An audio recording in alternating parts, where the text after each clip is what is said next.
In today's video, I'm going to teach you how to connect Shopify with Square using an app or Zapier. You'll see two approaches, a dedicated integration app for full syncing and Zapier for targeted automations.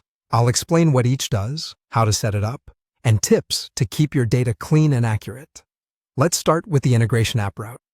Open the Shopify App Store and search for a Square integration, such as DPL Square Integration, then install it. Before you connect anything, make sure your product inventory is set up in Square. Consistent product names and SKUs are essential, so the app can match items and update stock without creating duplicates. Launch the app and follow its on-screen prompts to link your Shopify and Square accounts. You'll grant permissions so it can read and write products, customers, and orders. Most apps let you choose what to sync and in which direction. Decide whether Shopify or Square will be your source of truth for product details and inventory counts. Start the initial sync and give it time to finish. The first run can take longer if you have many products or historic orders.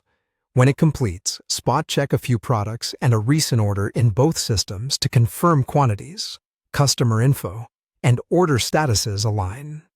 If anything looks off, adjust the app's mapping or sync rules and run a resync to correct it.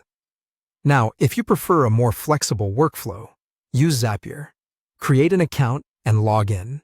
In Zapier, choose Shopify as the trigger app and select New Order. Then authenticate your Shopify store so Zapier can detect new checkouts. Add an action and choose Square as the action app. Pick what you want to happen, for example, create invoice, and connect your Square account. Next, map the data from Shopify to Square. Point each field to its match, such as customer name and email, order total, and line items. You can also map customers from a new Shopify order to a Square group if that fits your process. Zapier will show you a sample order so you can preview the result and confirm the fields line up. When the mapping looks correct, turn on the automation. From that point forward, each new Shopify order will trigger your chosen Square action automatically. That's it. Choose the integration app for end-to-end syncing or Zapier for specific customizable tasks.